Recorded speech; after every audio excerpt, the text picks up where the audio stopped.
Ladies and gentlemen, welcome to TNN Raw and Uncut, where you get nothing but news delivered to you with no filter and no script by none other than Tommy Sotomayor. Good evening, everyone, and welcome to TNN News Raw. I'm your host, Mr. Tommy Sotomayor. And this message was sent to me, it's a Twitter message. It was sent to me by a Mr. V with an extra E, unknown. And his Twitter handle is at KOOLJOOEZ. And the unknown sent me a message, and it simply stated, 9 dead and at least 35 wounded in Chicago over the Easter weekend. And we black folks claim to be so religious and we love the Lord. Yet on the weekend that's supposed to celebrate his death and subsequent resurrection, in one small city, well, big city, but amongst one group of people, you had 9 reported deaths, murders, and 35 plus wounded. Now, there's some people on the internet who will tell you that I'm so bad that they must dedicate 7 days of the week, hours of the day, to ridding the internet and black people of me because they are for black empowerment. And there's nothing wrong with that, except you never hear them broach this topic. You never hear them get up on these topics where people are dying over the actions of these inner cities that are overrun by single parents. Go ahead and roll that genocidal beam footage. They rolled up in the car with their guns out, asking us where we was and asked us what we DOD'ing with them. And we said no, then they started shooting. It was just shooting. She couldn't do nothing, she was shot. So they shot her right here. Shot her, and then she turned around and they shot her in the back. You can't even come to the park and enjoy yourself without this happening. Like, kids should be able to come in their community without, worried about violence. But they don't take the kids. They need to stop. And I just kept on saying, I'm shot. And it's like I couldn't believe it. So. 14-year-old Jumonte White is at home and on the mend from an Easter Sunday he wants to forget. White and his grandmother didn't want their faces on camera as they talked about the weekend gun violence that left White with a gunshot wound to the leg and a cousin seriously injured. I just saw people getting shot, hollering, screaming. White and 4 others had been playing at a park in the 6600 block of South Michigan. They were walking to a nearby gas station when he says a car pulled up and someone asked if they were in a gang. Then shots began to ring out. They ain't never give us a chance to respond and say we ain't in no gang or nothing. They just start shooting. Bullets hit White and 4 others. The youngest victim, his 11-year-old cousin, Tymisha Washington. The 5th grader remains in ICU at Stroger Hospital. Despite being shot in the neck and chest, she's able to talk to her parents. Yeah, she wants to go home, but the doctor said she might be in about a week. We talked about it here last night, and then this morning we're talking about just saying I was getting calls from at St. Sabina Catholic Church this evening, a press conference calling for peace, the first of what could be many in a city searching for ways to end gun violence. We cannot let summer in Chicago 2014 become a bloodbath where children are shot down or killed or afraid to go out of their house. The negativity and niggerance is on constant display in predominantly black neighborhoods that are typically predominantly lower class neighborhoods as well. The next question is, well, what do we do? What do we say? Where do we go? No one wants to talk about the fact that these are predominantly single parent homes. These children are predominantly children who don't grow up with fathers. The women talked about how the kids can't even go outside and play.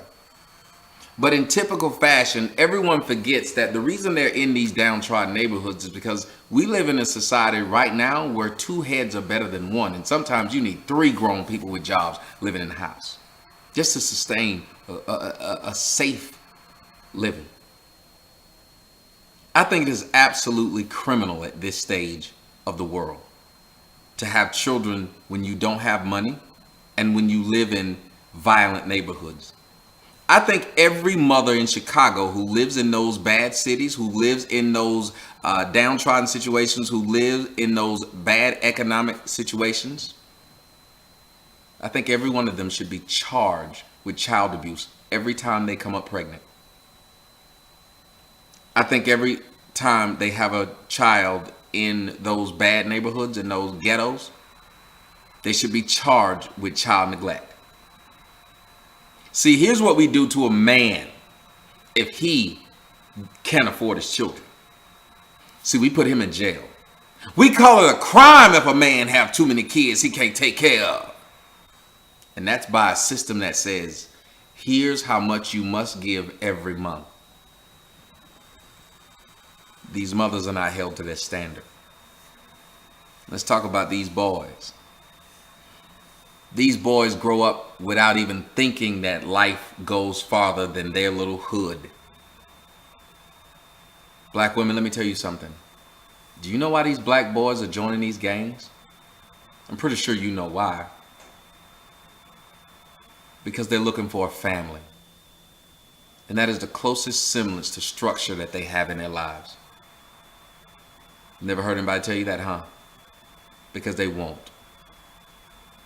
Because that's the one thing you have when white supremacy wants to make sure that your kids have no idea what family looks like.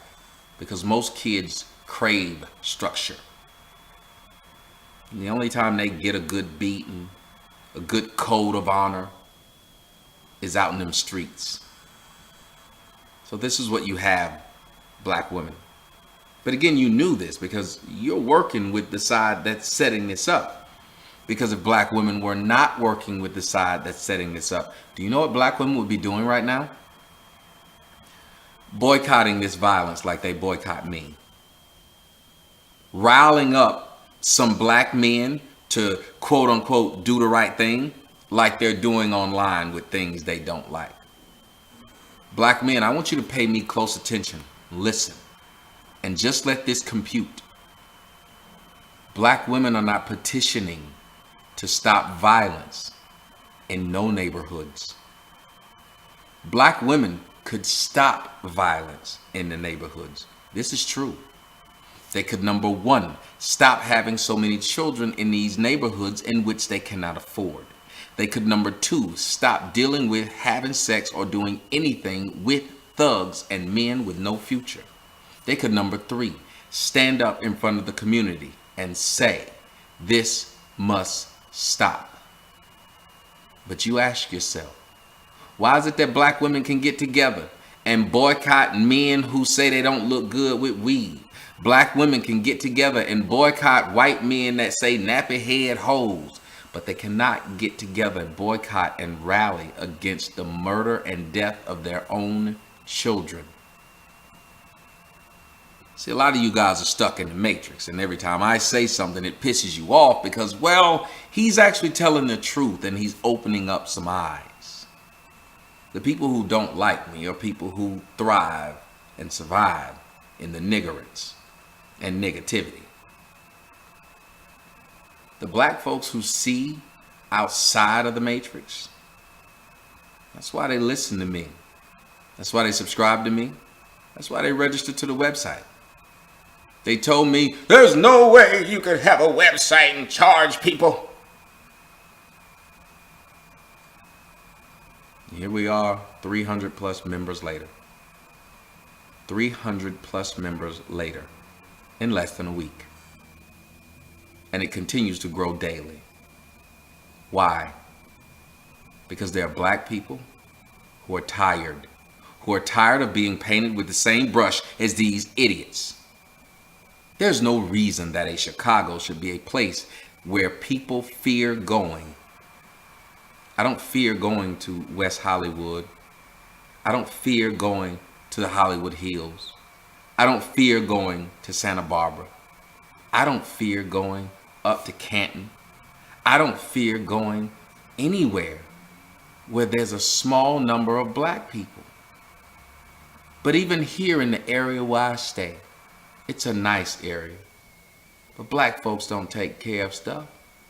They don't. And we think this is okay to live. Black people are afraid of black people. There are black people who will say, I don't want to go to Chicago. I don't want to go to D.C. I don't want to go to Atlanta. Why don't you name some white areas of the United States? Name some Chinese areas. Any kind of Asian areas. Where you walk and you fear for your safety, for your life, for your possessions. You name some.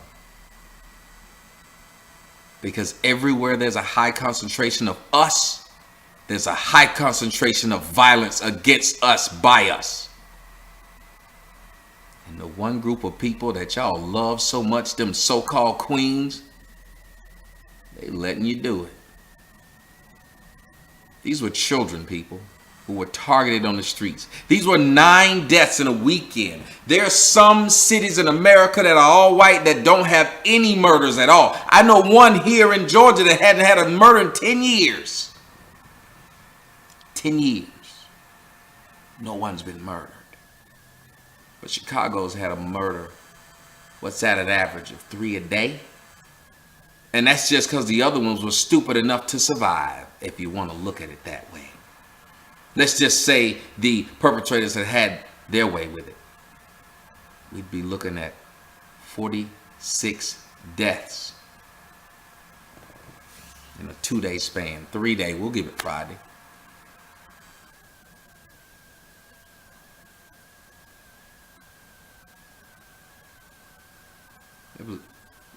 Go to the website and read this story. It chronicles not only the deaths, but how these people were murdered and how sick it sounds. You saw that video about the Chicago schools, of how horrible those damn kids were. It's getting to the point where these people can't be helped. Only thing you can do is quarantine them off. The sad part is, I say what I say about it. You get mad. You say I'm cooning. You don't like it. But you know what white people do? They laugh. Because the animals are killing themselves. And that's a part of the news that you don't see. Because right after they publicize these murders, they will tell you about the gangs. And then they'll play you the new Gangster from Chicago's CD, who glorifies everything that they put up. It's a big cycle. And no one wants to stop it. Go read the article. The link will be in the description box. It's at TommySotomayor.com. I'm Tommy Sotomayor. This is TNN News Raw. Fucking believable. Fucking believable. Fucking believable. Fucking believable. Fucking believable. Fucking believable. Fucking believable. Fucking believable. Fucking believable.